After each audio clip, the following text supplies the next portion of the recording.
Cada vez mais empregados domésticos estão trabalhando sem carteira assinada no país. Só entre maio e julho deste ano, mais de 4,5 milhões de pessoas estavam trabalhando informalmente nas casas brasileiras.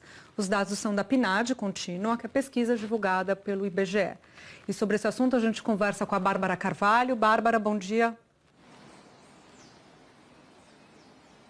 Bom dia, Júlia. Bom dia a todos. Isso mesmo que você disse, uma crescente informalidade nesse setor dos trabalhadores domésticos, e a gente observa aí que a cada 4 trabalhadores domésticos, quase 3 estão trabalhando sem carteira assinada. E para isso a gente mostra também os números para vocês. Comparando o período que vai de maio a julho deste ano, por exemplo, com maio a julho de 2014, o primeiro ano da crise, já depois da aprovação da PEC das domésticas, que mudou aí o cenário legal da contratação das empregadas domésticas, houve um aumento de 11,5% da informalidade. E já a curva da formalidade, ela vai no sentido contrário. O número de trabalhadores domésticos com carteira assinada diminuiu entre 2014 e 2019, apresentou uma redução de cerca de 8%. Sobre tudo isso, eu vou conversar com o Mário Avelino, que é presidente do Instituto Doméstica Legal.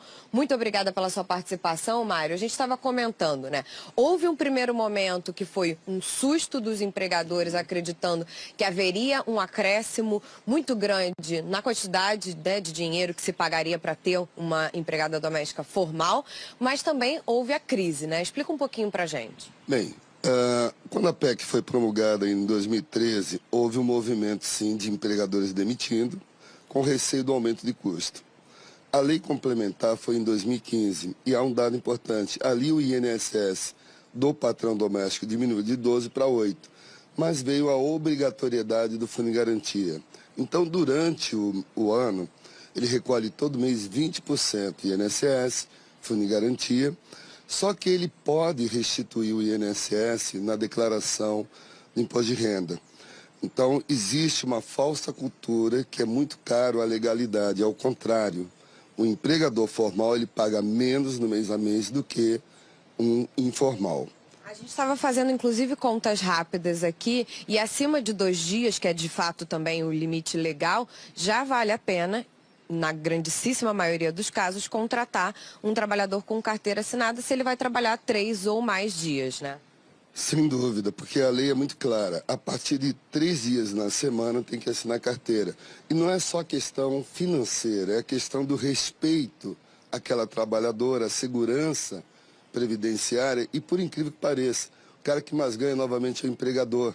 Se a empregada adoece, vai ficar 6 meses afastada, uma licença maternidade, quem paga o salário naquele momento é a Previdência, ela tem a aposentadoria, ela tem todos os direitos. E isso tira do trabalhador esse ônus e uma possível até ação trabalhista. E a gente comentava também, é bom para a roda da economia, porque dá mais estabilidade, faz com que as pessoas se sintam mais seguras para consumir, né, essas 4 milhões e esses 4,5 milhões, né, de pessoas que estão, por exemplo, na informalidade, poderiam ter ali o seu salário mais garantido e ter mais confiança para poder consumir lá na ponta, né?